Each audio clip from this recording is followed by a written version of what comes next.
Bismillahirrahmanirrahim. Assalamualaikum warahmatullahi wabarakatuh. Asyhadu an la ilaha illallah wa asyhadu anna Muhammadar Rasulullah. Rabbi shrah li sadri wa yassir li amri wa hlul 'uqdatam min lisani yafqahu qawli. Yang terhormat Ibu Kepala Sekolah, Ibu Pendiri Indrawati MGD, yang saya hormati Bapak Ibu Guru SMA Negeri 1 Tuban. Pada siang hari ini, pertama kita ucapkan syukur alhamdulillah bisa bertemu kembali di ruangan ini untuk menjelaskan atau mendesiminasikan budaya positif di sekolah di SMA N1 Tuban tercinta ini. Selawat serta salam mari kita haturkan kepada junjungan Nabi besar Muhammad SAW, karena rahmat beliau kita bisa memiliki iman dan Islam. Ibu Kepala Sekolah dan Bapak Ibu Guru yang saya hormati, tujuan kita berkumpul pada siang hari ini sebenarnya adalah tugas pribadi saya. Saya mohon maaf karena ini tugas dari diklat saya selaku calon guru penggerak angkatan 9 dan satu-satunya dari SMA Negeri 1 Tuban. Saya ditugaskan untuk mendesiminasikan atau mendiskusikan atau mengimbaskan tentang budaya positif yang akan yang setelah saya terima di diklat PGP selama ini. Nah, oleh karena itu pada pagi hari ini saya mengumpulkan memberikan undangan kepada Bapak Ibu Guru sebagai stakeholder perwakilan dari kurikulum, humas, kesiswaan dan Sampas serta perwakilan dari BK dan pembina OSIS untuk memahami tentang budaya positif di sekolah, yang kemungkinan ini adalah pioner dari budaya positif yang akan mencetuskan budaya positif di SMA Negeri 1 Tuban. Maka dari itu kita akan bersama-sama untuk memahami.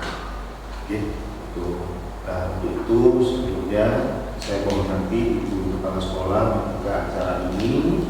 Jadi kalau memang berkenan hadir di sini monggo, kalau memang ada acara di luar boleh. Sebelum acara dimulai, mari kita buka acara ini dengan bacaan Bismillah. Acara selanjutnya saya mohon Ibu Kepala Sekolah, Ibu Indrawati memberikan arahan untuk kami semua. Waktu dan tempat kami sedang. Terima kasih. Assalamualaikum warahmatullahi wabarakatuh. Yang saya banggakan guru saya yaitu Pak Imam, yang dalam hal ini akan menjadi guru penggerak. Kebetulan ini adalah angkatan yang ke-9, dan yang saya hormati Bapak Ibu Guru yang Sekolah SMA Negeri 1 Tuban ini yang berbahagia, yang pada kesempatan ini ikut menyaksikan desiminasi dari calon guru penggerak kami yaitu Pak Imam Syafi'i, sehingga nanti akan mendorong semangat bagi Bapak Ibu Guru semuanya untuk bisa masuk dan ikut turut serta pada guru penggerak ini. Kebetulan di sekolah SMA Negeri 1 Tuban ini sudah banyak sekali, ada beberapa guru penggerak, ada PP, juga ada fasilitator.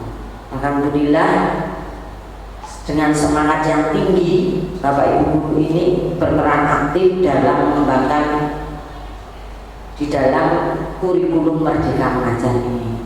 Semoga nanti ke depan akan menjadi budaya positif, betul-betul budaya positif yang ada di SMA Negeri 1 Tuban ini. Kebetulan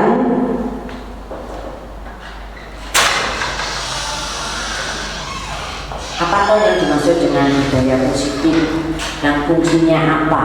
Itu sebetulnya juga sudah sangat jelas, yaitu budaya sekolah ini cukup sangat penting di lingkungan sekolah sehingga harus mendapatkan dukungan dari semua kalangan. Kenapa kali ini Pak Imam mendatangkan Bapak Ibu guru yang ada di sini itu semata-mata adalah supaya memberikan dukungan penuh pada kegiatan budaya positif yang akan disajikan oleh Pak Imam. Semoga nanti akan bermanfaat. Budaya positif sekolah itu contohnya cukup banyak, nanti akan dijabarkan lebih detail karena ini adalah programnya Pak Imam. Otomatis dia nanti Pak Imam yang menjabarkan. Saya selaku kepala sekolah sangat bangga dan mendukung penuh semua kegiatan CGB ini. Sampai dengan angkatan ke-9 ini, Pak Imam ini satu-satunya yang masuk pada CGB angkatan 9 ini. Semoga nanti sukses, mensukseskan anak bangsa ini. Mari kita dukung secara penuh. Saya selaku kepala sekolah sangat mendukung sekali kegiatan CGB ini, calon guru penggerak. Semoga nanti akan menyusul calon-calon guru penggerak yang akan datang yang bisa meningkatkan kompetensi siswa, kompetensi pembelajaran, kompetensi guru itu sendiri, sehingga nanti akan bisa menciptakan generasi-generasi emas yang sangat baik. Saya kira itu yang perlu saya sampaikan. Selamat untuk Pak Imam yang telah lolos pada CGP angkatan 9 ini. Semoga ini akan memberikan manfaat positif bagi sekolah, manfaat bagi putra putri kita, manfaat dari masyarakat, utamanya manfaat pada diri pribadi Pak Imam. Saya kira itu yang perlu saya sampaikan, karena ada sesuatu hal mungkin nanti saya tidak bisa sepenuhnya ikut kegiatan ini. Nanti tolong betul-betul yang belum menjadi guru penggerak bisa termotivasi untuk meningkatkan kompetensinya masuk di guru penggerak, karena kurikulum ini adalah kurikulum yang familiar, yang sangat menunjang pada kebutuhan yang ada di sekarang, di era sekarang ini. Saya kira itu Pak Imam. Selamat, saya ucapkan selamat. Semoga ke depan akan menjadi menjadi bermanfaat untuk semua kalangan. Saya kira itu yang perlu saya sampaikan. Saya akhiri wabillahi taufiq wal hidayah. Assalamualaikum warahmatullahi wabarakatuh. Dengan mengucap bismillahirrahmanirrahim, diseminasi budaya positif SMA Negeri 1 Tuban, CGB angkatan 9 SMA Negeri 1 Tuban atas nama Bapak Imam Syafi'i, saya nyatakan dimulai dan dibuka.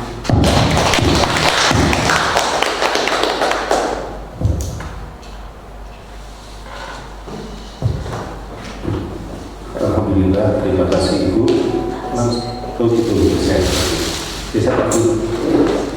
Terima kasih Ibu atas pembukaannya. Semoga acara presentasi ini bisa berjalan dengan lancar sesuai dengan apa yang saya rencanakan, Bu. Bapak Ibu langsung ya, kok sawangannya kok tegang loh. Iya, tegang itu Bapak. Iya. Iya, nggak apa-apa. Ya saya siap Bapak Ibu. Oke, Bapak Ibu. Pak Kun tolong Pak Kun. Tapi ada Pak Kun. Ya, nyala itu Pak Kun.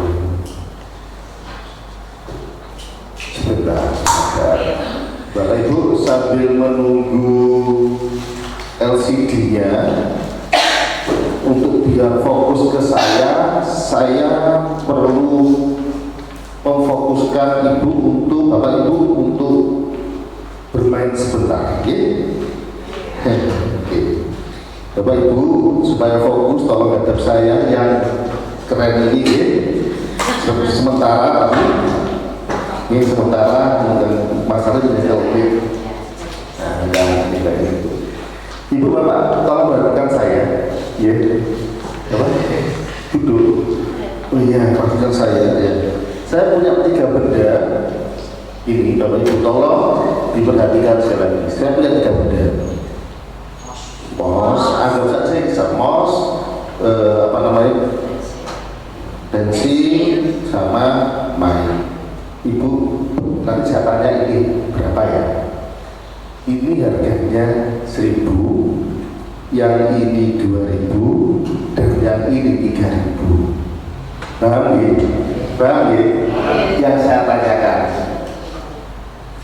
ini berapa? Satu. Ayo coba fokus.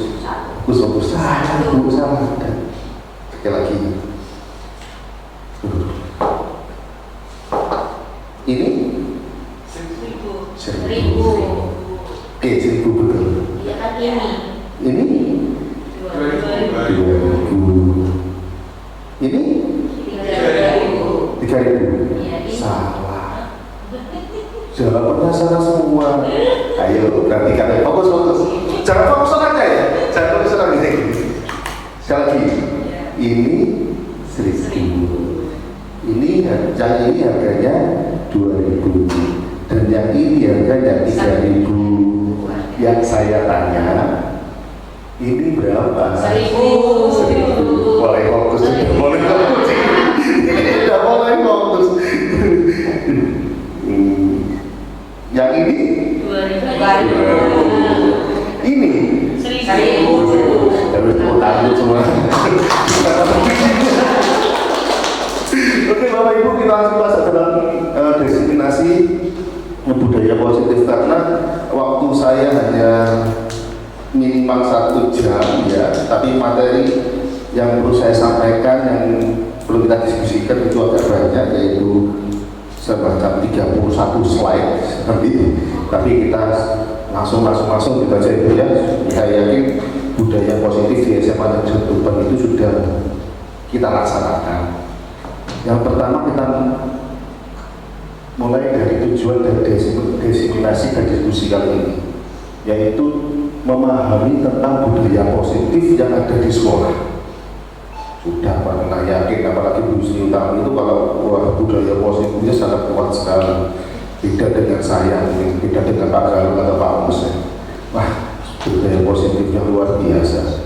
Dan menerapkannya bagaimana? Ya, mungkin ini penguatan dari saya bagaimana cara menerapkan budaya positif di sekolah bagaimana. Nah, semuanya itu perlu kita sepakati bersama dan perlu kita dukung bersama dan perlu kita laksanakan bersama. Kalau tidak bersama-sama Ibu nul, tidak, iya betul bincang. Oke, ini yang akan kita bahas bersama. Yang pertama adalah budaya positif, itu nanti mengikuti tanggal yang saya terima di CGP kemarin, itu adalah perubahan paradigma berpikir ya. Perubahan paradigma berpikir stimulus respon. Yang kedua, konsep disiplin positif. Yang ketiga, yang keyakinan kelas 4, 5, 6 sampai segitiga restitusi. Nah, yang pertama untuk masuk dalam materi, karena ini ngomong budaya positif, saya ingin tanya itu Bapak, yang namanya budaya ini apa? Budaya Gusti biasa bersama. Setuju budaya? Apa Pak Bunda? Kita ngomong ahlinya bahasa Inggris. Apa Pak Bunda? Kalau menurut budaya itu adalah cara hidup. Cara hidup yang berkembang dimiliki bersama, kalau ada di sebuah masyarakat atau kelompok. Cara hidup bersama yang berkembang dalam suatu kelompok. Seperti itu. Cara hidup itu cara hidup di masyarakat yang saya rasa itu sangat memenuhi kriteria apa makna dari budaya itu sendiri. Siap Ibu ya, Ibu terima kasih namanya Pak Ageng.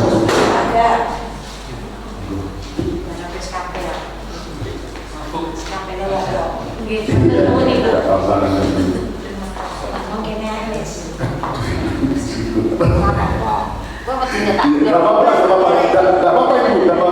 apa-apa. Saya siap Bu, saya siap. Siap. Nah, setelah itu dari budaya itu tadi sudah kita simpulkan bahwasanya budaya adalah pelaksanaan di dalam satu lingkungan maupun kelompok. Oke, bentar.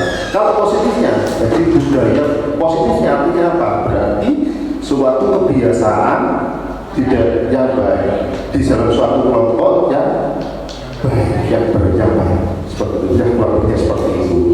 Oke, berarti kita bisa pasang seperti ini. Oke, pertama kali yang kita ubah, pertama kali yang kita pelajari, yaitu perubahan paradigma atau cara berpikir tentang stimulus respon. Bapak Ibu, mari kita sejenak jangan berfokus pada PPT, fokus pada saya. Sekarang silakan tangan Bapak Ibu menggenggam. Ini ngomong pemati ya, genggaman tangan. Bu Arif kalau asal itu nggak apa-apa, boleh, ya, boleh karena ibunya mau konsultasi sama ibu tentang apa Bu? PKI. Bu, terima kasih namanya. Nah, genggaman tangan, ya, genggaman tangan.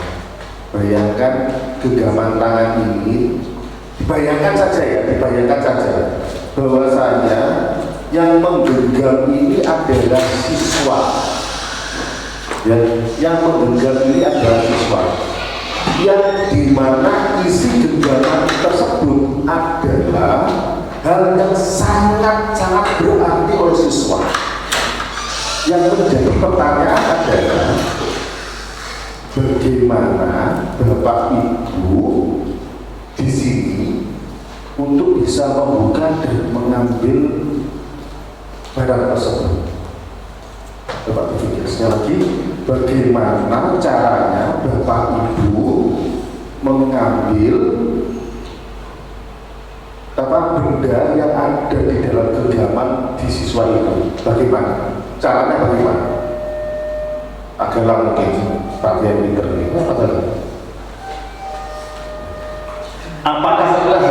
Apakah kita harus memaksanya? Apakah harus apa? Harus apa? Sebentar. Monggo, panggilan dulu. Bu, tapi kita percepatan dulu. Kalau menurut saya dengan sentuhan. Dengan sentuhannya bagaimana?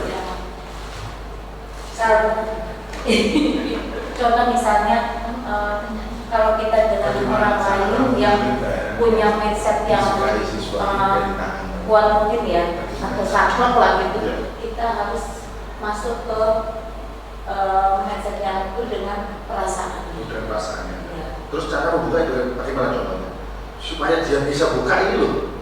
Bagaimana? Kalau kalau dari mindsetnya sudah terbentuk, sudah tersentuh hatinya, maka dia akan melepaskan sendiri, Bapak. Melepaskan sendiri. Iya, kalau itu ya. Mungkin bakalan mungkin dari kesiswaan mungkin dari buku dulu.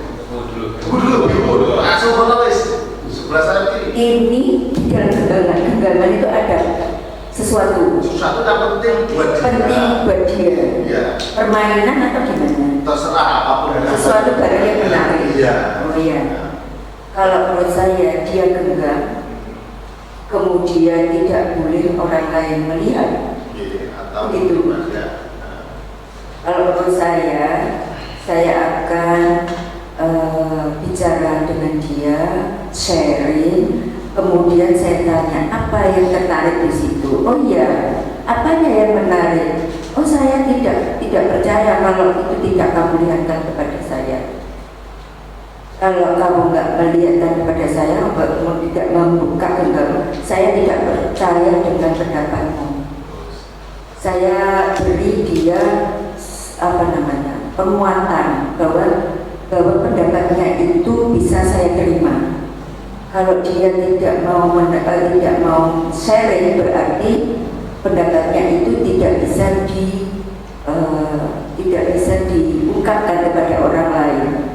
Itu kan benar menurut kamu, itu kan bagus menurut kamu. Nah, sekarang coba buktikan bahwa itu adalah bagus. Kalau dia sudah buka, saya beri penghargaan pada, oh iya, saya beri penguatan pada dia. Saya beri penghargaan, oh iya nak, berarti ini memang betul, kamu betul, ini adalah sesuatu yang berharga. Maka anak itu dengan senang hati akan memperlihatkan dengan ikhlas membuka tangannya. Terima kasih. Iya, monggo Pak Galang, silakan.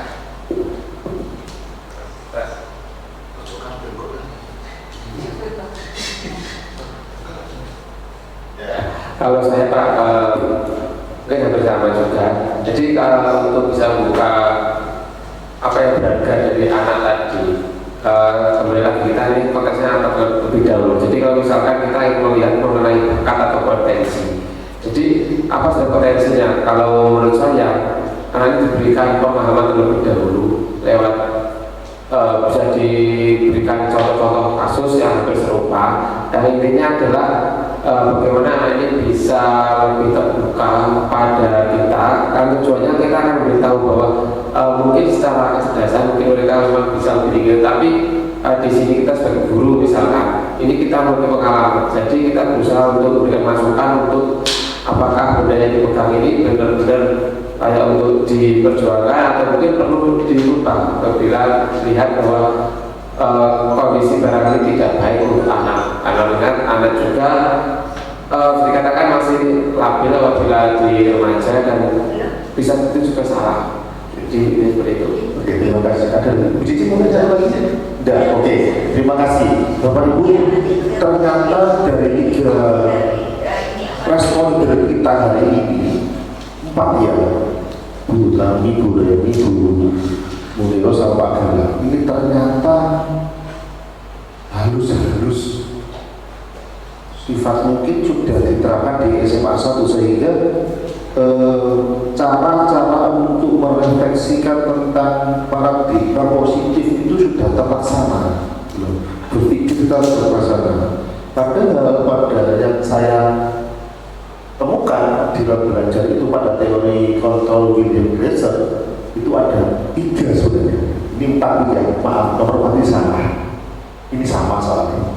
Ya, di nomor yang pertama itu berpikir bahwa guru ini mengontrol murid. Ini mungkin Pak Galang tadi yang sudah ngomong. Dia akan menceritakan tentang kamu itu ini mungkin tidak bermanfaat buat kamu. Mungkin ini gak baik buat kamu. Kamu harus membuka. Tunjukkan pada kamu. Itu adalah kontrol bahwasanya saya bisa kontrol kamu seperti itu agar anak bisa membuka. Atau secara senioritas, saya itu seniormu, buka secara maksa atau bahkan bisa direbut. Itu menunjukkan pada bahwasanya guru sebagai mengontrol murid. Yang kedua, ini yang disampaikan oleh Ibu kami, Bu Reni sama Bu Muniro, penguatan secara positif yang menjadi dasar kita. Secara memang di SMA 1 seperti itu, apalagi jiwa-jiwa kebikaannya timbul kalau seperti ini ya, gitu ya. Nah, yang ketiga, ini yang dilakukan oleh teman-teman kita Pak Galang, Pak Bu Cici, yaitu mengkritik anak. Biar merasa bersalah dulu. Ini yang saya lakukan. Yang ketiga, ternyata di sini ya, ketika saya belajar dalam budaya positif tidak ternyata. Harusnya fungsi untuk kontrol terhadap anak itu bisa 3 cara ini. Tapi yang paling baik itu menurut saya, menurut Bu Tami, Bu sama Bu Reni, itu ada yang cara kedua. Tapi menurut saya ada yang ketiga. Pak Galang mungkin nomor 1 seperti itulah. Ini konsep-konsep seperti ini tidak ada yang salah sebenarnya, tapi melihat situasi dan kondisi. Bapak Ibu sekalian, bahwasanya ini itu ada apa ya? Ada pengembangannya sebenarnya, dikembangkan oleh temannya yang bernama Stephen Covey. Apa nama ibu dia bilang? Ya, itu teori stimulus kontrol.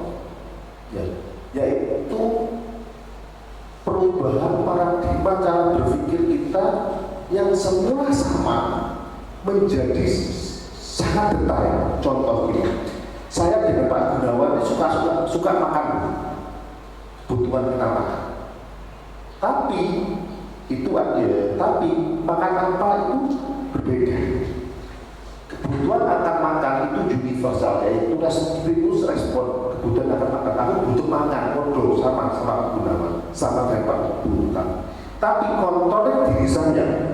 Ketika saya ini tidak boleh makan belum misalkan, ketika saya sakit samuran misalkan, maka saya tidak sama dengan Pak Gunawan ketika makan. Paradigma seperti itu. Atau cara melihat kita itu begini. Kita bersama di sini itu melihat dunia itu bulat, lonjong, datar atau bagaimana? Coba, Bu Cici? Bulat. Tak Gunawan? Lonjong. Ya, betul. Bagus. Kerjaan tuh? Bulat. Pak? Bulat. Padahal menurut ilmu teorinya bukan lonjong. Iya, seperti apa? Terlalu ya? Seperti terlalu. Elips, betul lah. Seperti itu begitu ya. Tapi kalau lihat kan dari mana? Kalau lihat tetap dari peta. Dari belum lah. Kan seperti itu. Itu namanya dari kontrolnya. Dilihat dari mana dulu.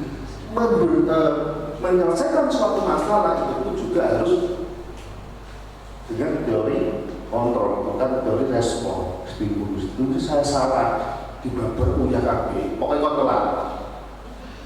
Gak ngerti urusannya apa.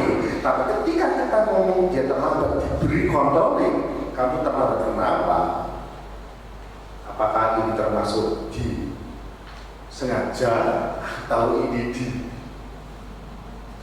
apa dulu tidak disengaja atau benar-benar musibah atau benar-benar kebiasaan terlambat gitu. Itu semuanya juga harus dikontrol. Jadi betul kita selama ini bahwasanya anak terlambat itu harus ada alasannya. Oleh karena itu kalau kita ngomong sekarang ini atau kemarin itu hukumannya berbeda-beda. Itu adalah dari kontrolnya. Kita masuk dalam hukuman dan konsekuensi. Bapak Ibu, saya mau tanya. Ini Pak Dalang dari Pak Dalang, Pak Mus, guru olahraga ya, Pak Pandu, ya, gitu. Pak Pandu, saya ingin tanya, hukuman itu apa? Hukuman itu, ayo, sebagian dari kesiswaan, bagian hukuman tanya, apa? Terus saya ngomong BK, kalau siswaan hukuman, kalau konsekuensi itu apa? BK. Terus Pak Gunawan bedakan, apa bedanya hukuman dan konsekuensi? Ada? Iya, silakan sedikit. Sobat memiliki. Kalau hukuman itu berarti kan misalkan apa yang dia lakukan belum tentu, mesti kita belum tahu dia apa, yang penting dia salah, berarti dia harus betul-betul mesti telat berarti misalkan kalau ada suatu peraturannya, kalau telat dia makan, nah itu kan ada klausulnya itu hubungan, jadi sudah kalau dia melakukan ini otomatis dia harus seperti ini, jadi kalau dia melakukan kesalahan berarti dia harus dihukum. Jadi akibat dari kesalahannya itu apa? Dan kalau konsekuensi itu berarti seperti apa yang dia lakukan, hampir sama seperti hukuman, tapi bedanya kalau konsekuensi hukuman itu kan sesuatu yang terpaksa dilakukan siswa karena dia melakukan kesalahan. Sedangkan konsekuensi siswa itu harus menyadari dulu apa kesalahannya. Oh berarti dia tuh seperti sadar tentang kesalahannya sehingga dia harus melakukan ini seperti itu. Betul. Jadi hukuman itu akan dampaknya itu akan selamanya terus menerus tidak ada perubahan. Tapi kalau konsekuensi itu hukuman secara sementara. Ini saya lanjut aja ya supaya tidak itu kalau waktunya juga makin menipis dan apa namanya dan kita bahas perbedaannya ini. Kalau hukuman ada sesuatu yang menyakitkan yang harus terjadi, mau gak mau dia dihukum. Tapi kalau persepsi harus terjadi, tapi butuh perbaikan itu ada. Dan ini hukuman ini menimbulkan trauma yang berkepanjangan. Kalau cuma sih tidak, ya baik-baik. Ya, ini menjadi hukuman, menjadi konsep diri yang buruk. Oh, kayak ini, seperti ini. Oh, saya pernah di penjara misalkan kalau.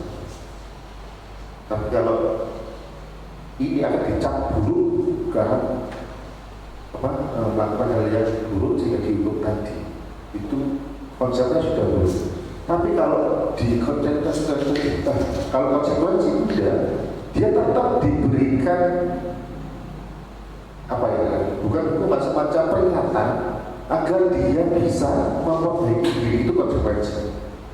Jadi seperti itu. Next. Nah, Bapak Ibu, di situ ada kertas, ada anggap saja 1, 2, 3, 4, 5 ini coba mana yang hukuman, mana yang konsekuensi. Nomor 1, 2, 3, 4, 5. Silakan ditulis secara nomor 1 hukuman, 2 apa 3. Ya, monggo silakan. Saya beri waktu 1 menit. Oh enggak. Langsung jawabannya saja. Langsung jawabannya saja. Jawab saja. Ya, nanti silakan diutarakan dan alasannya apa ya. Tadi sudah dibedakan.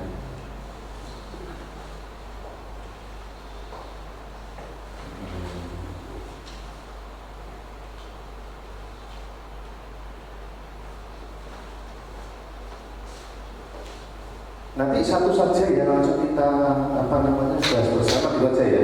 Enggak, ya sudah yang sudah silakan nanti.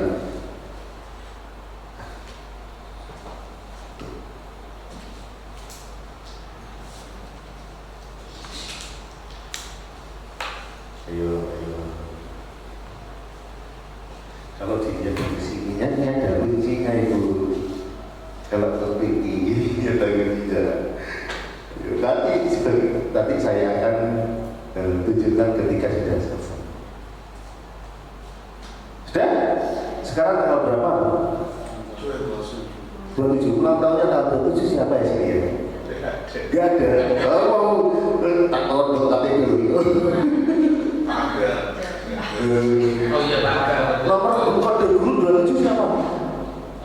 Kode guru tanggal 27. Oke, yang belum aja, Pak Mus, Pak Mus, silakan Pak Mus dibaca Pak Mus. Soal Pak Mus. Nomor 1 konsekuensi, nomor 2 konsekuensi, nomor 3 hukuman, 4 konsekuensi, 5 hukuman. Konsekuensi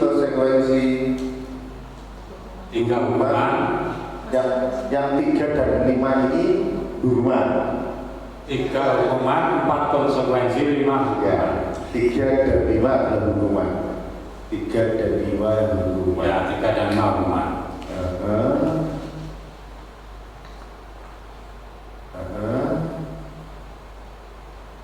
Oke. Bapak Ibu yang beda dengan Pak Mus siapa? Beda. Ya, mana Pak Galang? Saya yang hukuman itu nomor 2. Jika kamu tidak menggunakan helm dan membaca surat kendaraan, maka kamu bisa dilantik polisi. 3. Berdiri diberlepaskan, tidak mengerjakan PR. Dan 5. Karena sudah terlambat sudah hormat juga diabaikan. Oke. Sudah paham Pak? Gak paham. Kuncinya adalah semua yang dikatakan Pak Mus benar semuanya.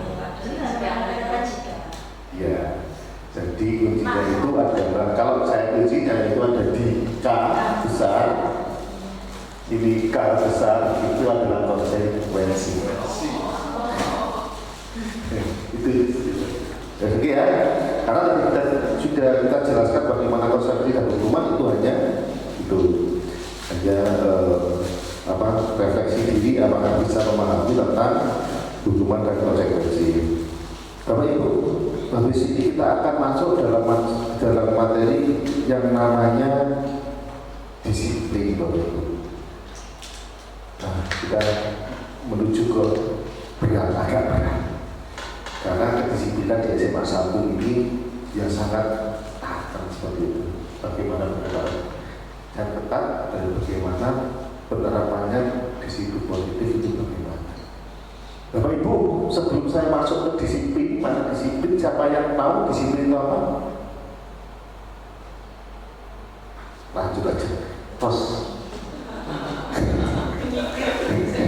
Masih betul ini ya.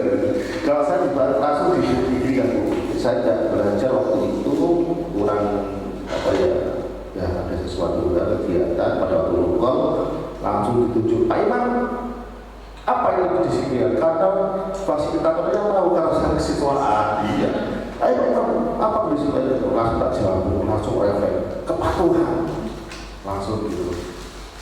Karena tadi kita tanya disiplin apa? Wah, saya siswa kan tahu langsung aja gitu. Saya kayak siswa nggak tahu. Selainnya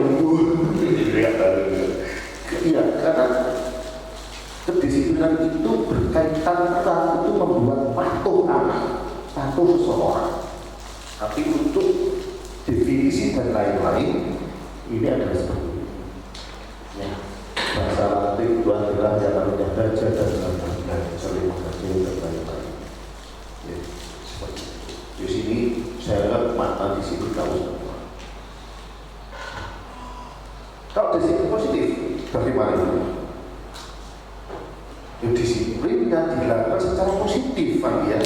Yang baik bagaimana menerapkan disiplin secara positif. Ya. Nanti bagaimana caranya kita bahas bersama. Nah, karena kita sudah tahu makna disiplin, maka tadi sudah saya singgung, disiplin positif itu adalah membuat anak untuk taat dengan cara positif, dengan cara yang positif.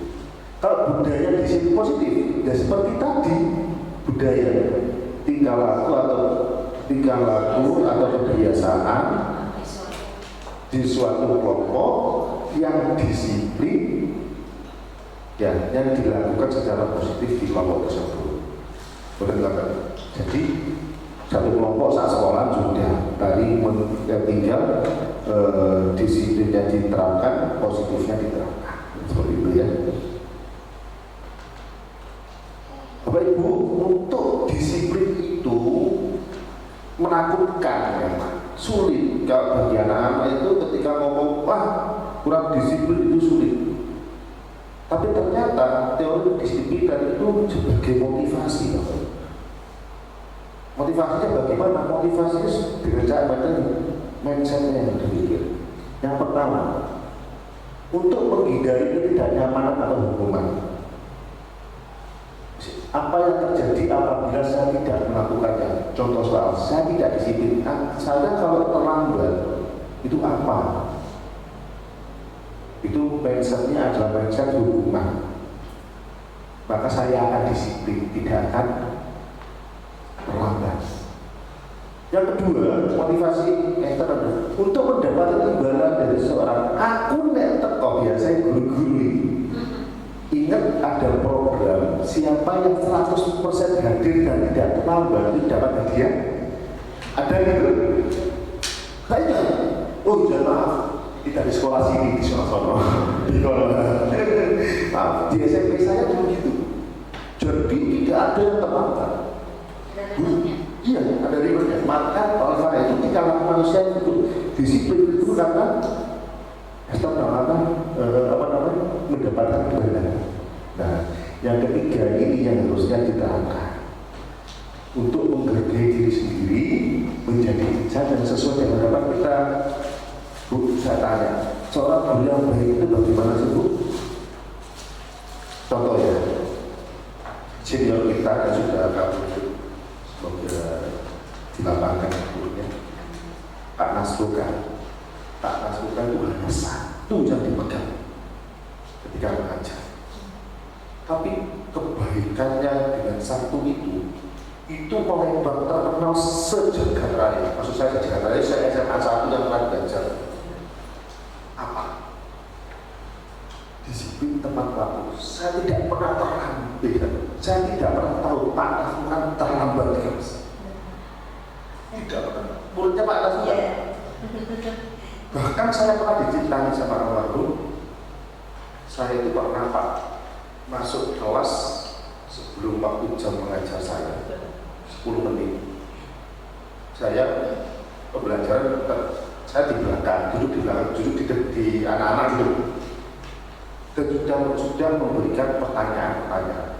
Saya terlambat disuruh untuk menjawab soal. Dia tuh di belakang. Ternyata ada anak yang terlambat dan kalau bahasa saat sekitarnya itu sombong. Gak apa-apa masuk ke kelasnya. Dua. Ini yang mana yang namanya Nasukan? Ini kok katanya nggak pernah terang. Pak Nasukan berdiri dari belakang. Saya di sini.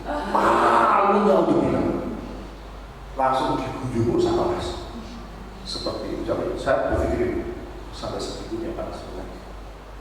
Bahkan ceritanya di mana-mana ketika undang-undang itu Pak Nasukan ditularkan pada kebaikan kebetulan ditularkan satu bangkunya itu adalah Pak Eko. Jadi ketika selesai masuk sebelahnya di Pak Nasukan, sebelahnya lagi Pak Eko. Saya duduk sama orang-orang yang ada di depan saya Bu seperti itu. Dan cukup. Makanya mungkin Pak Nasukan sudah mengalami perasaan disiplin itu untuk menghargai diri sendiri, untuk menjadi insan yang sesuai dengan harapan dia. Pak Eko Wicaksono motivasinya itu. Pak Wicaksono itu motivasinya adalah menghalalkan bayaran katanya gitu. Sehingga saya harus disiplin. Nah, sadar gitu. Menghargai. Wah, merinding saya ya nggak betul. Jadi sebagai contoh kita aja. Kita lanjut ke materi selanjutnya yaitu tentang kebutuhan dasar manusia dan dunia yang berkualitas. Nah, sebenarnya kebutuhan dasar manusia itu banyak, tapi dalam KHD disebutkan itu hanya 5. Kebutuhan dasar itu hanya 4 dalam sini untuk bertahan hidup, untuk survive. Sebenarnya untuk survive itu tidak hanya ini, banyak. Ya, oke kita pelajari yang sesuai dengan model. Yang pertama adalah cinta kasih. Orang hidup butuh cinta kasih, sangat ya, sangat. Penguasaan butuh nggak? Kontroling butuh kasih. Kebebasan, kesenangan. Tapi di sini adalah kesenangan, cinta kasih, penguasaan, kebebasan tidak memenuhi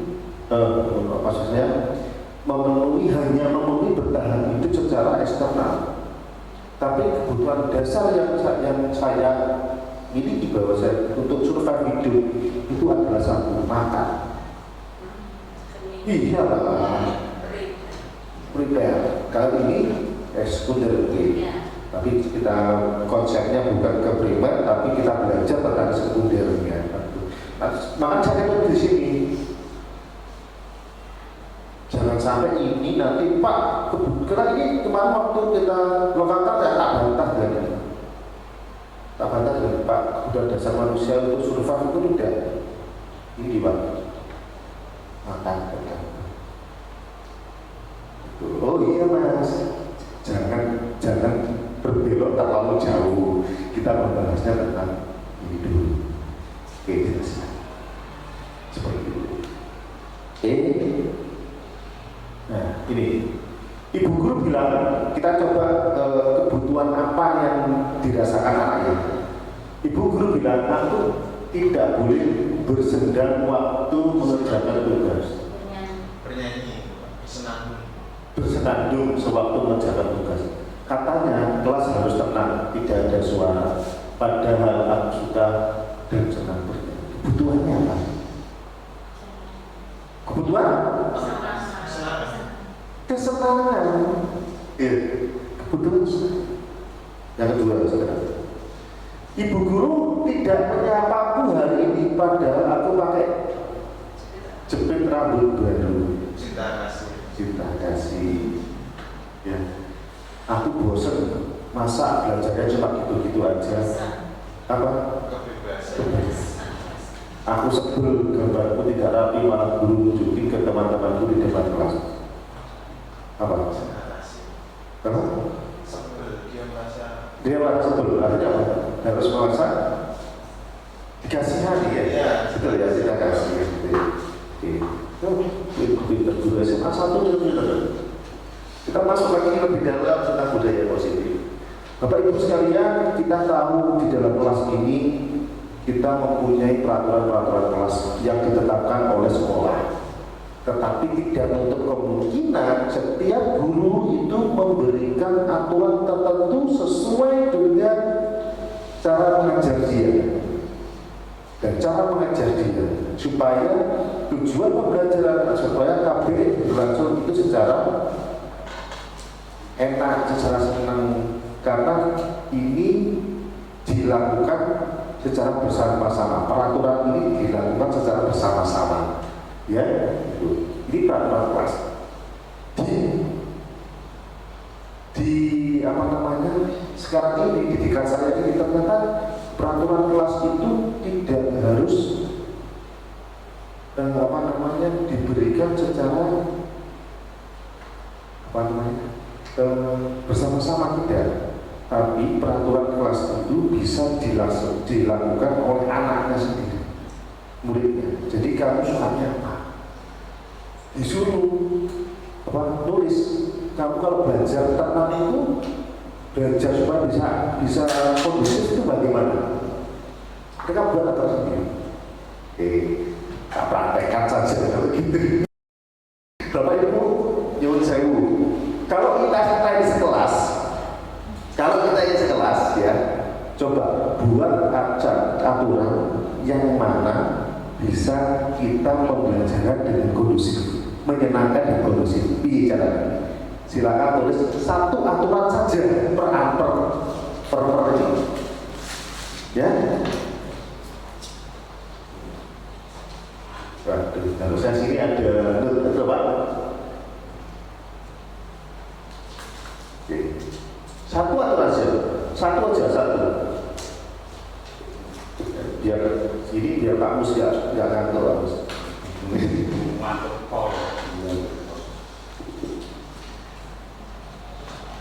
Kalau waktu di lokakarnya ini yang ditulis ini ditempel apa?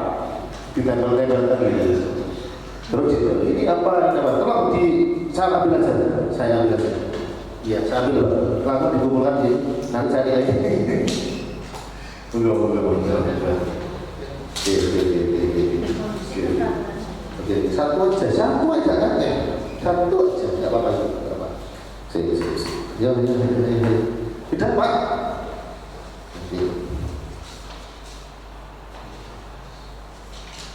Oke. Ayo Pak, duduk di sini. Urusan ini waktu jangan berlanjut.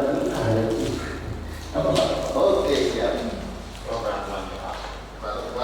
Oke, siap. Ini ada 1, 2, 3, 4, 5, 6, 7, 8, 9, 10. Ada 9 orang yang sudah sini. Yang sama ya, yang tidak sama kita coba. Bapak Ibu sekalian, dalam kultur dalam budaya positif itu beda peraturan itu tidak diperkenankan dalam dianggap suatu hal yang mengikat anak untuk tidak berkembang. Ciri-ciri dari peraturan itu menggunakan kata-kata negatif. Ya, contoh ini terang. Tapi ini ada kata-kata yang sudah menyatakan diskusi dilarang berambut panjang. Misalkan itu. Ini Disiplin masuk kelas sebelum atau sebelum 10 menit sebelum pelajaran, menjaga kebersihan dan disiplin. Benar ya? Oke, ini peraturan. Disiplin masuk kelas. Ya, ini peraturan. Setuju ya? Iyalah. Tidak main HP. Setuju ya? Ini peraturan. Iya.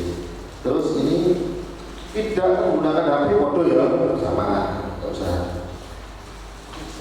Kelas dibersihkan secara bergantian berpikir. Kebersihan katanya mana? Ini jaga kebersihan. Jaga kebersihan dari di sana. Ada lagi. Yang ramai mengerjakan soal. Ya ini kan. Apa ini? Ini peraturan. Tidak masalah. Terus tidak cometan.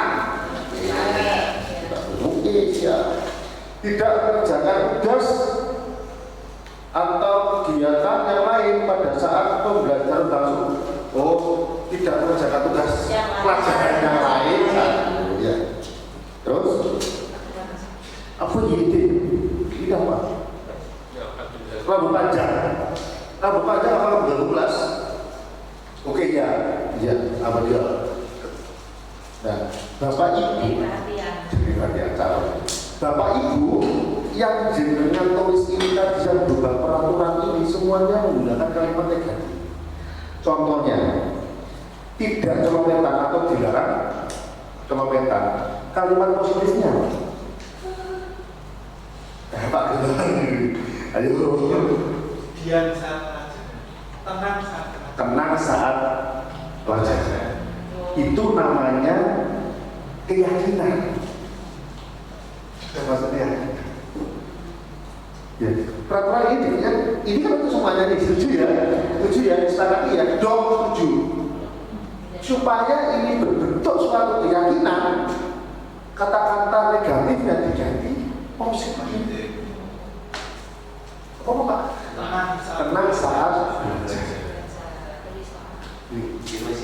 tenang saat belajar. Warna merah berapa dulu? Terus yang lainnya, tidak ramai mengerjakan soal. Yang ramai mengerjakan soal apa? Apakah ini termasuk peraturan? Disepakati, misalkan tidak disepakati, ya sudah. Tidak termasuk peraturan. Disepakati, kalau disepakati siasatnya, bagaimana kalimat positifnya apa? Gimana? Iya. Gimana kalau positifnya? Orang-orang KDI. Kalau tidak ramai aman. Tidak, kerjakan soal tepat waktu. Yang ramai kok. Bukan berarti Kalau tidak ramai aman. Fokus untuk mengerjakan. Yang ramai kok. Dia adalah emas. Ya. Kita dapat hukuman untuk mengerjakan itu kan gitu ya. Terus disiplin masuk kelas sebelum 10 menit pelajaran. Apa? Masuk kelas tepat waktu. Masuk kelas tepat waktu. Dan selanjutnya ya terus ya. Dan seperti itu. Ya. Dan keyakinan kelas itu ditempel.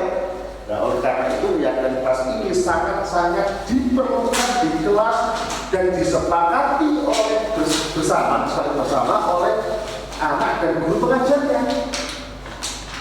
Ya, anak dan guru pengajarnya menjadi suatu permasalahan yang di sekarang ini adalah di sekolah-sekolah kita adalah bagaimana cara mengimplementasikannya, penerapannya.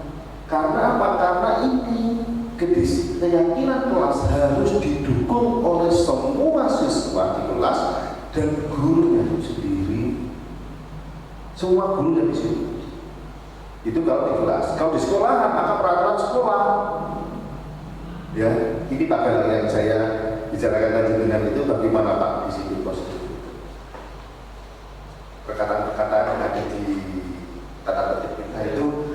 semuanya peraturan ya, bukan keyakinan. Bukan keyakinan. Sudah kita tahu. Mungkin perlu tahun depan di itu ya, di divisi mana ya. Ini berarti. Masuk ke ahli. Nah, oke. Bapak Ibu, lanjut. Keyakinan kelas hukuman dan penghargaan. Mengapa tidak peraturan saja? Kenapa kok harus keyakinan kelas? Karena keyakinan kelas itu karena menggunakan kalimat-kalimat positif sehingga mindset dari anak itu merasa tidak dikekang, tidak diatur-atur, sehingga dia melaksanakan peraturan tersebut yang disebut keyakinan itu dengan senang hati, seperti itu. Nah, ini yang kemudian untuk mendukung motivasi intrinsik. Nah, itu tadi kalimat positif tadi kan masuk dalam intrinsik anak. Kembali ke nilai-nilai keyakinan. Lebih menggerakkan seseorang, lebih enak dibandingkan mengikuti peraturan. Seperti itu katanya gosok. Apa sih keyakinan kelas itu? Adalah nilai-nilai universal yang disepakati tanpa ada paksaan, gitu. Tadi dipaksa enggak? Kalau kita ada kalimat negatif, terasa paksaan. Iya.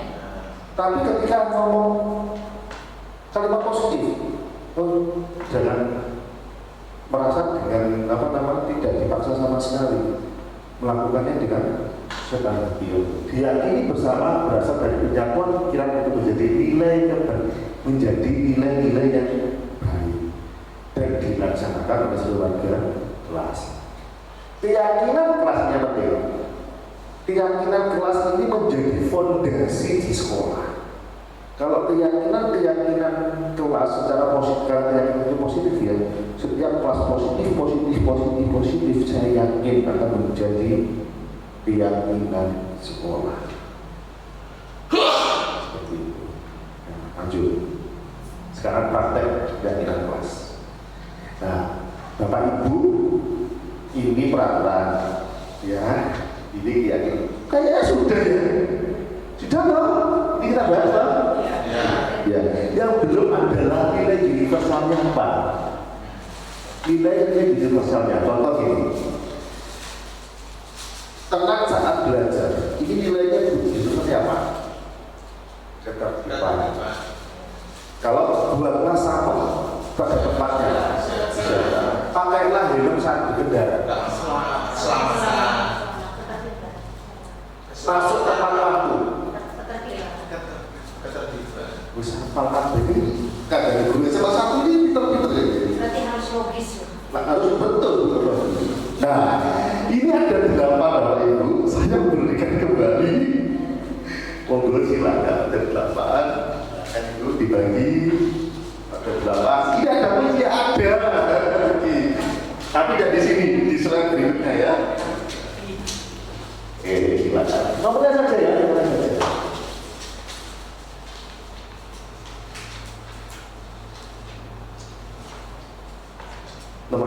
Jawab nomor 1 sampai 4 dulu, nanti kita bahas dulu. 1 sampai 4. Kalau kamu kesini kabeh kamu. Semuanya dulu.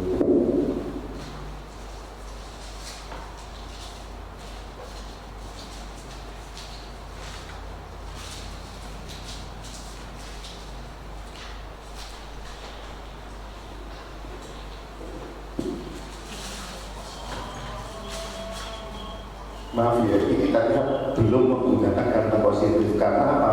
Karena menggunakan kata-kata negatif saja.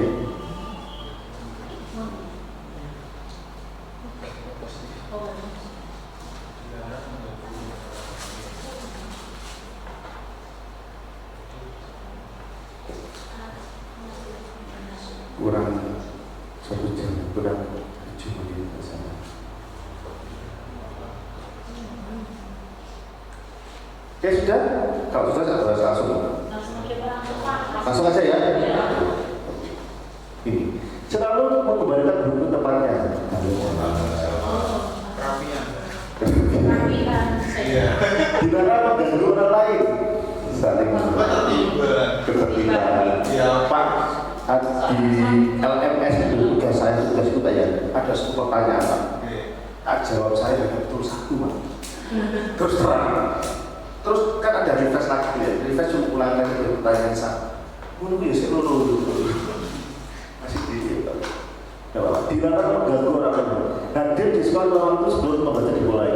Menghormati orang kalau itu terwujud komitmen atau disiplin boleh. Dilarang melakukan kekerasan, keselamatan umat. Ya oke. Dilarang menggunakan narkoba, kesehatan betul ya. Bergantian atau hubungan dan lain sebagainya. Ya. Oke, setuju sudah, Bapak Ibu. Di sini dari rangkaian pertama tadi sampai sekarang ada pertanyaan apa tidak? Tidak, apa jelas atau jelas ini?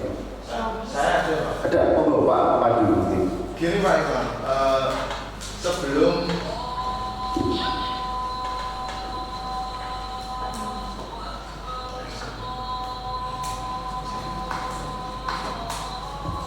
Cek. Terima kasih Pak Imam. Pertanyaan saya gini Pak Imam, sebelum kita mengganti peraturan menjadi sebuah keyakinan tadi, apakah kita harus mutlak untuk membentuk budaya positif terlebih dahulu? Terima kasih. Apakah mutlak membentuk budaya positif terlebih dahulu? Saya rasa tidak. Kenapa? Karena peraturan sudah ini ngomong SMA 1 ya? Iya, ngomong SMA 1. Tidak, karena peraturan ini sudah terbentuk. Akan berjalan, akan berubah dengan sendirinya ketika proses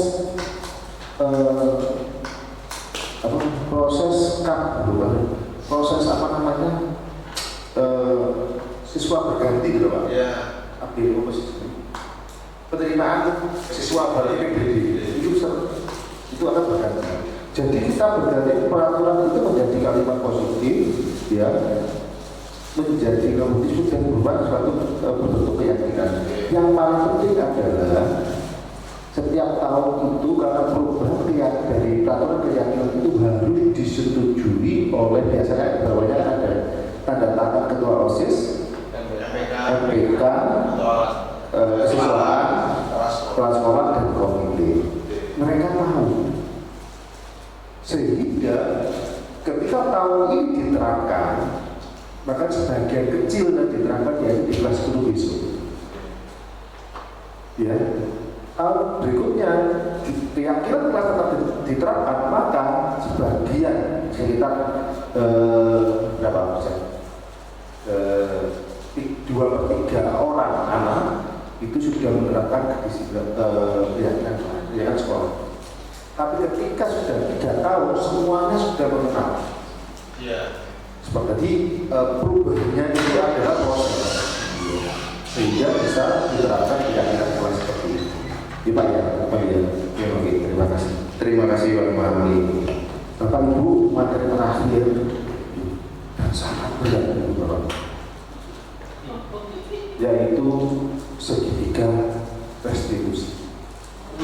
Ya mungkin saya kemarin bertanya pada Mas Pandu, Mas pernah dengar segitiga restitusi? Mungkin belum pernah. Tak kira sudah diterapkan di peraturan BK. Segitiga restitusi ini adalah penanganan suatu masalah pada anak Bapak Ibu. Ini adalah proses penanganan pada anak yang sesuai dengan memerdekakan murid atau peserta didik. Mereka diberikan semacam apa ya? Kalau kita tanda kutip hukuman atau tanda kutip penyelesaian masalah itu melewati dan ini ada tahapan. Ya, tahapan apa yang pertama, ketika ada anak bersalah, tahapan pertama yang kita lalui adalah tahapan menstabilkan identitas. Apa sih menstabilkan identitas itu? Yaitu dengan cara anak ini ditenangkan terlebih dahulu. Jangan sampai takut, jangan sampai khawatir. Oleh karena itu dalam permasalahan anak tersebut itu dikuatkan keyakinannya. Misalkan terlambat datang, terlambat, itu penanganannya jangan khawatir. Setiap orang itu pasti melakukan kesalahan. Itu caranya menstabilkan kita sehingga membuat anak-anak. Atau kamu belum tidak satu-satunya yang terhukum. Tidak satu-satunya yang terlambat.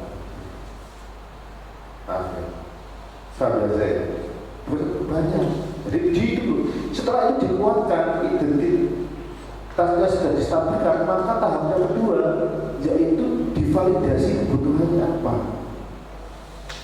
Ditanya kenapa kamu terlambat, apa energi afektif yang kamu lakukan. Ya, karena yakin kalau tidak melakukan terlambat lagi itu harus bagaimana? Itu nanti masuk dalam validasi kebutuhan. Pak, saya butuh pagi Pak bangunnya. Ya sudah, bagaimana caranya dikembalikan Pak? Oh, saya butuh ini Pak, harus seperti ini, harus ini. Ditanya, kenapa kamu baru kesiangan? Misalkan main PS begini, misalkan bergadang, misalkan kita aspek pernyataan di situ, maka ditanya gimana cara penyelesaiannya anak tersebut. Oh, nanti bilang saya tidak akan bergadang lagi, saya tidak akan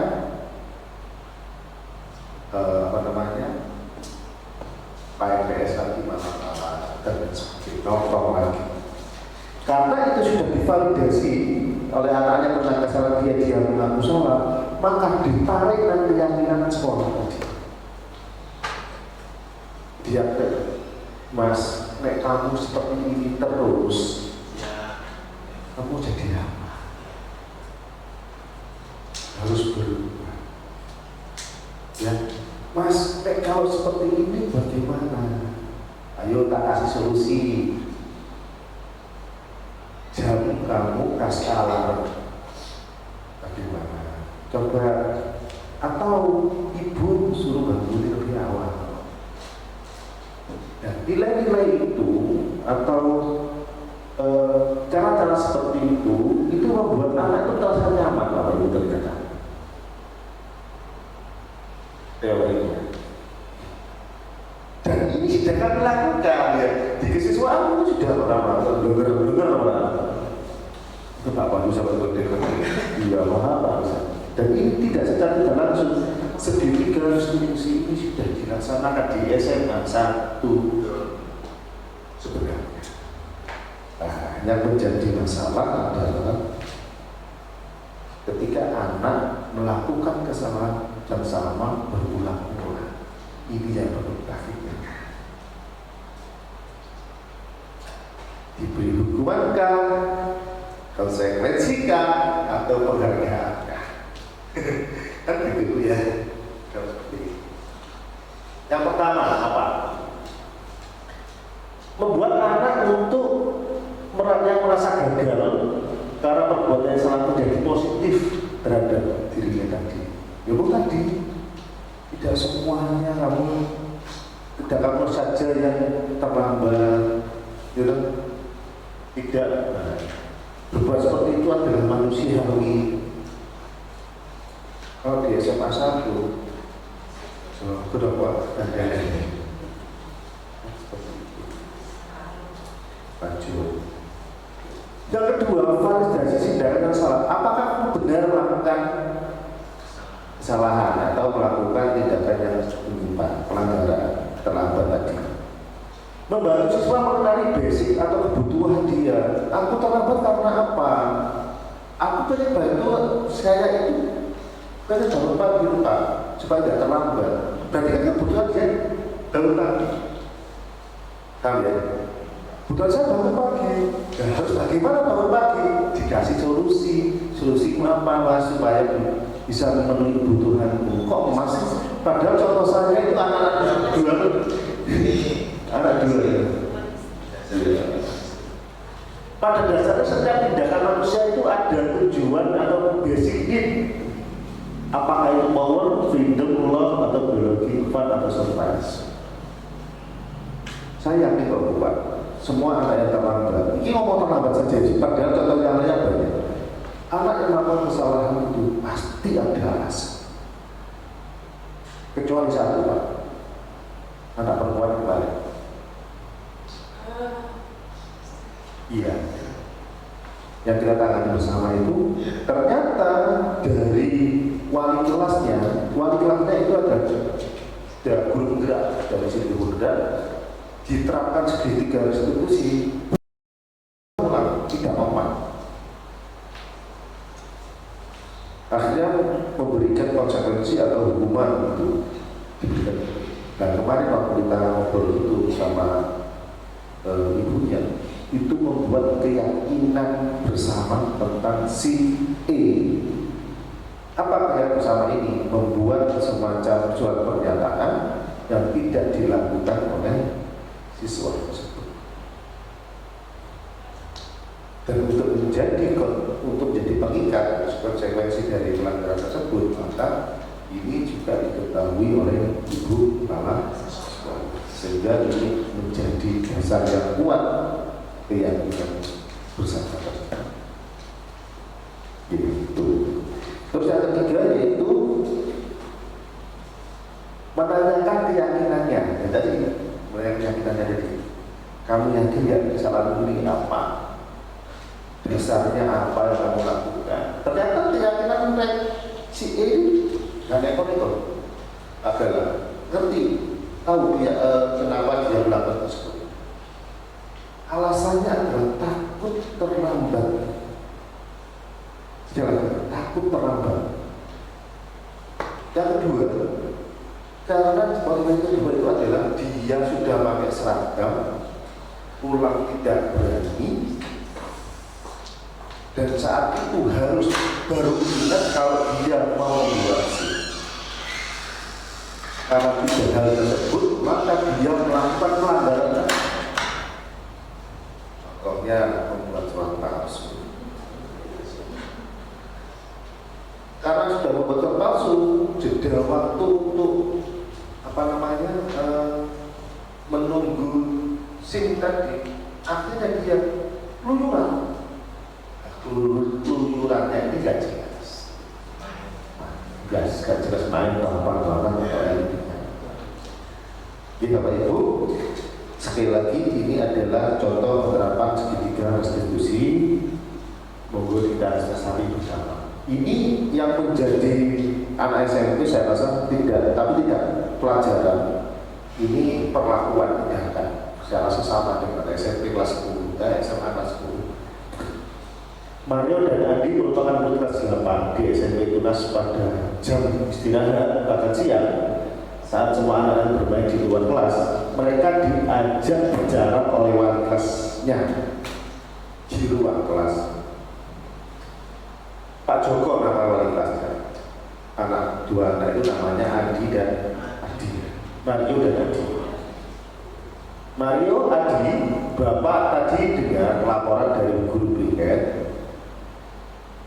di kantin. Seperti kantin, sebenarnya kalian dalam masalah ya. Ada yang bisa Bapak bantu? Apa yang terjadi? Nanti ini coba segitiga restitusinya dimainkan ya, mana yang Mario dan Adi. Iya Pak, berkata beberapa. Akhirnya Adi berkata, tadi pada jam istirahat pagi, lemparan makanan di kantin. Yang mungkin pada saat ulang tahun lempar. Tapi tidak sengaja malah kelempar, terkena wajah ibu. Nah, ini lempar pada setelah itu kena, saya kena lempar adalah Bu Cici. Tapi saya pernah Pak main bola, tendang kena kepalanya kedua agama. Itu pernah ya, langsung dijibil ya Pak. Itu masih kesana sekarang. Nah, kena kepala wajah Ibu Gina sama kepala sekolah. Ketika beliau berjalan, Joko, kalian main lempar-lemparan makanan di kantin kena wajah Ibu Dina ketika beliau sudah lewat. Iya Pak, dengan wajah sedih dan bertambah luntur. Bingung deh. Joko, Adi, ada yang kita baca informasinya, Adi, kami tidak bermaksud untuk melakukannya Pak, tapi apa? Kami tidak melakukan, tidak sengaja. Apakah kalian tahu? Apa kalian berada dalam masalah? Ini masuk kemana ya? Ini tadi masuk kemana? Ini tadi masuk kemana? Sudah masuk tadi sudah ke segitiga restitusi bagian apa? Identitas. Ya. Tapi kita tidak sengaja. Coba. Apakah kalian tahu kalian berada dalam masalah? Validasi. Karena pengakuan ini. Ya Pak, baiklah. Bapak di sini bukan mencari siapa yang salah. Bapak di sini untuk mencari penyelesaian bersama-sama, berpikir bersama tentang apa yang bisa kalian lakukan untuk memperbaiki masalah ini. Kalian pasti melakukan itu ada alasannya ya. Pasti seru mainnya, lempar-lemparan anak itu. Iya Pak. Kalimat ini menunjukkan penekanan bahwa melakukan validasi dan menyelesaikan masalahnya, mencari penyelesaian bersama-sama, berpikir bersama-sama. Ayo, kalau kalian seperti ini, tadi yang saya omongkan, apa yang harus kamu lakukan? Ya Pak Joko. Ya, Bapak akan lihat kalian merasa senang melakukannya tetapi yang kalian lakukan merugikan orang lain sehingga sekarang kalian dalam masalah. Ya Pak, ini masuk validasi tadi. Next, terakhir Pak Joko, sekarang mari kita bicara tentang keyakinan kelas yang kita bicarakan. Apa yang kita percaya? Yang mana yang kalian belum tunjukkan? Apa yang belum ditunjukkan oleh Mario dan Adi? Rasa apa? Rasa menghormati orang lain. Karena apa? Karena dia lempar-lemparan. Kalau lempar-lemparan di kantin itu kan masalah budina, kena. Kalau kena orang lain apa tidak menghormati orang lain? Tetap dihormati meskipun teman gitu. Kita harus bersikap baik Pak satu sama lain itu. Ini yang pertama, yang pertama harus bersikap baik pada teman. Yang kedua, menghormati orang lain Pak. Yang kedua, menghormati. Ini adalah sikap-sikap keyakinan kita. Kalian berdua ingat dengan baik keyakinan kita ya. Kembali kepada kalian lempar-lemparan terkena budinan. Apakah ketika kalian melakukan itu kalian menghormati orang lain dan lingkungan? Ditanyakan kembali. Ketika dia sudah tahu, oh saya berbuat baik Pak, keyakinan kita itu. Yang kedua, saling menghormati keyakinan itu. Nah, ketika kalian mau lempar-lempar itu menghormati ke orang lain, tidak menghormati. Yang kedua, apakah kalian berbuat baik? Ya, oleh karena itu diberi tekanan menurut diberi tekanan, tidak Pak, tidak menuruti keyakinan, tapi kalian mendapatkan rasa senang kok, ini mengenai perasaannya, supaya tidak terjadi the feeling, iya merasa bersalah sangat. Menurut Bapak, ada cara untuk mendapatkan rasa senang, tidak hanya lempar-lemparan, tanpa merugikan orang lain. Bagaimana menurut kalian? Ya Pak, Pak Joko. Nah, sekarang mari kita selalu mengindahkan keyakinan kelas kita. Besok kita ke kantin dan kalian bisa berperilaku baik lagi. Yang tidak ada di sini apa? Kita di segitiga restitusi tidak ada, tapi perbuatan baik kembali. Mari kita mengindahkan, tidak ada hukuman. Ayo kita bersama-sama memperbaiki diri untuk mengindahkan keyakinan kelas tadi. Besok kita akan, jadi anaknya tetap ke kantin kalau tidak takut, tapi lebih sopan. Yang tidak ada di cita itu apa itu? Ada dan tidak ada. Satu, perlakuan minta maaf kepada kepala sekolah. Dan jadi terakhir, kadang terakhir. Ya. Jadi ini perlakuan. Iya, tidak ada arahan untuk minta maaf dan tidak ada. Ini yang menjadi bumerang nanti. Nanti tindakan positifnya tidak ada. Tanggung jawab atas perlakuan tidak ada. Sebenarnya ini ada videonya, ada prakteknya yang Bapak Ibu ini berpasangan-pasangan, satu jadi murid yang salah, satu jadi guru untuk menerapkan restitusi. Tapi saya yakin dengan ini saja Bapak Ibu sudah ya seperti itu Bapak Ibu. Berarti itu intinya kayak penyadaran. Betul, penyadaran sendiri. Tapi kurangnya terakhir itu ya kurang untuk minta maaf. Iya. Pak, dari restitusi itu tidak ada konsekuensi atas perbuatan yang telah dilakukan. Ada sebenarnya. Tapi ketika kita sudah menerapkan segitiga restitusi ini berulang-ulang, maka keadaan anaknya masih seperti itu, maka tadi ada hukuman, ada kekerasan, ada penggantian. Ini yang diterapkan nanti di sana. Ya, tapi di kurikulum merdeka ini yang dikatakan kok ini toh, ini yang itu apa namanya ditekankan kurikulum.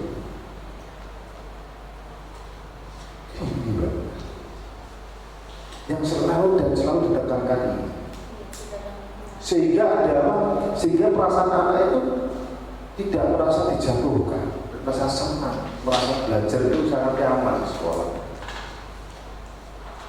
Kata-kata intrinsik, kata-kata positif yang diberikan ke anak-anak itu tidak menekan anak untuk melakukan aktivitas yang dilarang, bagaimana yang tidak diperbolehkan. Jadi yang dilarang itu tidak dilaksanakan dengan sendirinya, tidak disuruh, sehingga dia merasa bebas. Oleh karena itu memang dalam pembelajaran kurikulum merdeka ini, yang pertama adalah menggambar pada anak. Menggambar pada anak bagaimana? Yaitu pembelajaran yang disesuaikan dengan cara belajar anak melalui kedisiplinan positif atau budaya positif. Jadi tidak menggambar saat peduli anak. Itu gitu. Ada pertanyaan itu? Tidak ada? Tidak ada. Kalau tidak ada ya, saya mohon satu dua orang refleksi tentang kegiatan kita hari ini. Siapa ini Mas Pandu ya? Oke Mas Pandu, monggo silakan Mas Pandu. Refleksinya apa Mas Pandu? Sini Mas Pandu. Saya biar kelihatan kameranya Mas Pandu. Ya. Dua orang ya? Dua orang. Ya. Satu dari BK, satu dari SSA. Terima kasih. Mohon izin Pak Yohan, mohon izin Bapak Ibu Guru. Jadi menurut saya refleksinya ini seperti ini ya. Saya sangat sepakat sekali tentang mulai dari tadi metode-metode atau penjelasan yang disampaikan Pak Imam. Cuman saya ingin menggabungkan dengan teori BK saja. Karena memang kita mengalami postmodern. Setelah postmodern itu ada konseling humanistik namanya. Konseling humanistik itu konseling yang benar-benar saran penghargaan, memahami karakter suatu hal. Jadi untuk menyentuh peserta didik, kita perlu juga memahami apa yang mereka rasakan. Artinya yang diajarkan oleh Pak Imam ini arahnya itu ke konseling humanistik, sangat sepakat sekali karena tipe gaya anak sekarang itu tidak bisa non-sewu disakot gitu. Ojo ini tidak bisa anak sekarang seperti itu. Harus membukakan mana yang salah bagi anak itu. Jadi kamu seperti ini itu salahnya A, B, C, D. Setelah itu diperbaiki seperti yang diajarkan Pak Imam. Lalu untuk menghilangkan sebuah jatuhnya kepercayaan diri itu kita menggunakan rasional emotif behavior terapi namanya, sama seperti Pak Imam, tapi penjelasannya lebih mudah di Pak Imam. Makanya saya ini juga ilmu baru Pak Imam, jadi lebih praktis di segitiga restitusi itu. Jadi apa yang diperlakukan anak, dipikirkan anak, sikap anak yang namanya irasional itu diambil, diganti yang rasional. Seperti tadi, kamu salah mendapatkan kesenangan tapi mengganggu orang lain dan sebagainya, diganti dengan yang lebih sopan nantinya diajari. Nah itu yang ini ya yang saya pelajari dari pembelajaran Pak Imam hari ini. Tapi ini yang lebih mudah, luar biasa ya. Semoga bermanfaat Pak Imam, itu refleksi saya. Monggo, terima kasih. Terima kasih Mas Andu, terima kasih Pak Monggo. Ada lagi? Monggo dari kesiswaan atau langsung dari Lumas? Lumas. Saya bukan mana? Oke.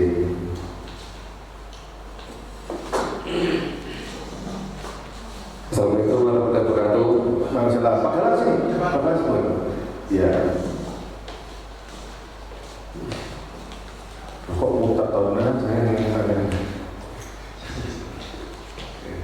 Assalamualaikum warahmatullahi wabarakatuh. Ya. Terima kasih Pak Imam atas buku barunya mengenai penanganan kedisiplinan sekaligus problematika dalam proses pendisiplinan terhadap anak. Jadi lebih hasil penelitian saya adalah tadi saya menilai atau melihat, saya bisa menyimpulkan ini membahas mengenai dua hal, yaitu yang pertama adalah bagaimana kita bisa menegakkan disiplin dalam arti yang positif, sekaligus bagaimana kita bisa menangani beberapa sesuatu anak yang memang sudah terlanjur mengalami atau melanggar sebab disiplin itu. Yang saya umumnya saya lihat bahwa kita harus memberikan kesempatan anak atau istilahnya itu memanusiakan anak itu. Jadi kita berikan penghargaan pada anak, baik itu dalam proses pendisiplinan misalkan, yaitu mereka tidak semena-mena hanya mendapatkan perangkat peraturan yang harus mereka sepakati, melainkan harus agar mereka juga memiliki peraturan tersebut, mereka diajak untuk berdiskusi apa saja aturan yang harus disepakati dalam bentuk positif tentunya. Terus yang kedua, apabila mereka sudah melanggar, saya lihat kita juga harus tetap memperhatikan anak itu sebagai seorang manusia seutuhnya, yang artinya sebagai sewajar manusia ada sebuah kesalahan, tapi yang terpenting adalah anak itu menyadari kesalahannya dan ada solusi apa yang harus diterima atau konsekuensi apa juga yang harus mereka terima. Jadi kurang lebih secara umum di sini adalah tentang bagaimana kita bisa mendisiplinkan anak atau membiasakan hidup disiplin, sekaligus mempelajari juga tentang bagaimana itu apabila melanggar harus bisa mendapatkan konsekuensi yang logis menurut mereka, sekaligus tidak memberikan efek yang traumatik intinya, jelas tapi tidak traumatik, saja. Terima kasih. Wassalamualaikum warahmatullahi wabarakatuh. Assalamualaikum warahmatullahi wabarakatuh. Ada dari Pak Gunawan, mungkin dari perwakilan makan. Cukup. Dari BK, Pak Aga, cukup. Oke. Bapak Ibu, terima kasih atas kehadirannya di dukungannya. Alhamdulillah sesi acara desiminasi budaya positif cukup saya akhiri, kurang lebihnya mohon maaf. Semoga Bapak Ibu yang hadir di sini dapat limpahan berkah dari Allah Subhanahu wa Ta'ala karena membantu saya dalam belajar, dalam diklat, dalam bergerak dalam kurang lebih mohon maaf. Assalamualaikum warahmatullahi wabarakatuh.